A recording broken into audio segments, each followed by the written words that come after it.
Hello everyone, and welcome to a short presentation on the Big Muddy Badlands and Castle Butte. The Badlands are a region in southern Saskatchewan, and Castle Butte is a landmark feature of Big Muddy. Castle Butte is located between the towns of Bengoff and Big Beaver on Highway 34. This area is just above the Canadian-American border and approximately in south-central Saskatchewan. The Big Muddy Badlands extend southeast along a small river and end in Big Muddy Valley. Several neighboring Badland regions have similar stratigraphy. However, I will be focusing only on the Big Muddy region, which is encompassed by rural municipalities number 10, 11, and 40. I've marked Castle Butte on all the maps to help contextualize the region. The river along which the Badlands lie can be clearly seen going southeast across the map, and the map legends along the bottom right identify the relevant units.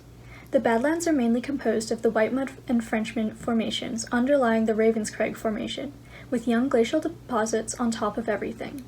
The Whitemud Formation is made up of kaolinite-rich units of mudstone, shale, siltstone, and thin lignite beds, with the base unit being a cross-bedded feldspathic sandstone. And the Frenchman Formation is comprised of cross-bedded sandstones, thin lignite beds, mudstone, and shale, occasionally with fossils of dinosaurs, amphibians, or fish. The Whitemud Formation overlies the East End Formation, which is rarely exposed in Big Muddy, and is below the Frenchman Formation, separated by an erosional boundary. The boundaries between the Frenchman, Whitemud, and East End formations are not clearly defined in the landscape, and so often the units are combined as simply Maastrichtian age or late Cretaceous sediments. The formation above Whitemud and Frenchman is Ravenscraig, with the dominant lithology being sandy claystone, feldspathic sandstone, siltstone, shale, and occasional kaolinite and coal beds. Ravenscraig is Paleocene age and separated from the lower formations by the KPG boundary layer of iridium-rich clay, which provides a sharp geologic indicator where exposed. Big Muddy sits at the northern edge of the Missouri Coteau, an area of higher elevation that resisted the flattening erosion by glaciers which created the iconic Saskatchewan prairies. A major glacial spillway ran through the area during the Pleistocene when the last glacial maximum occurred. This is evidenced by the much wider and deeper valley than the current small river through the area could possibly carve. The spillway cut through the sediments and exposed the layers of Whitemud, Frenchman, and Ravenscraig formations.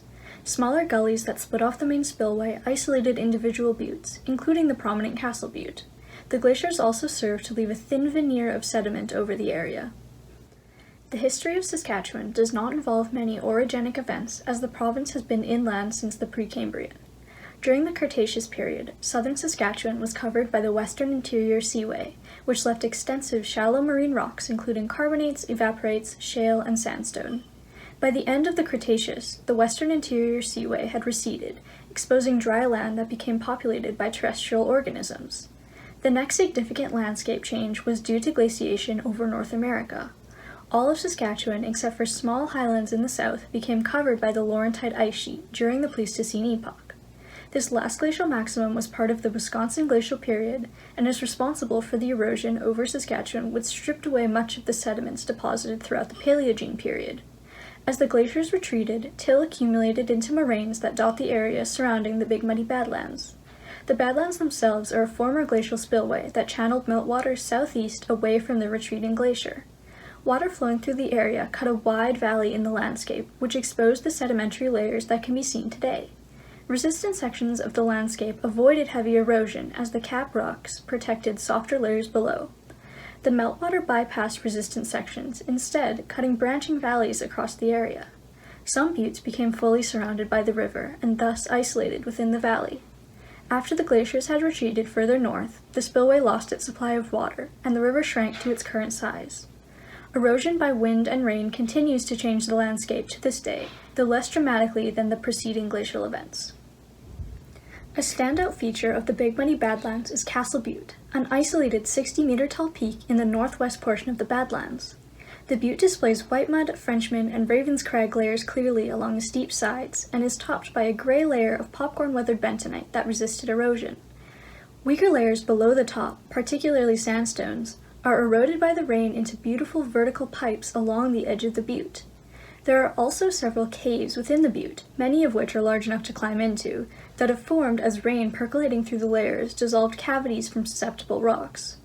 Castle Butte is a popular tourist site in Saskatchewan and is one of the better examples within Big Muddy of the area's stratigraphy.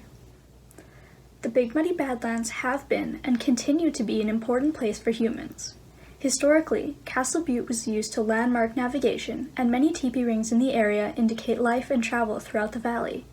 The numerous caves and close proximity to the American border, combined with limited RCMP presence in the area, also made the Badlands an ideal hideout. Most famously, Sitting Bull, a Sioux chief, fled to Big Muddy following the Battle of Little Bighorn in 1876, where the 7th Cavalry of the United States was defeated. Big Muddy was also used as a hideout by outlaws, including Sam Kelly, Dutch Henry, and the Sundance Kid. More recently, numerous small towns have been established in the area, mostly revolving around cattle ranching, and for a time, the coal layers in the Badlands were mined by families to heat their homes. Currently, the Big Muddy Badlands and particularly Castle Butte are an important tourism site which supports the economy of many small towns nearby. There is also lots to be learned by studying the Badlands, as there are many fossils in the area, as well as a great record of paleovegetation, and the exposed sedimentary layers give insight into Saskatchewan's history as a whole. Thanks for watching, and have a great day.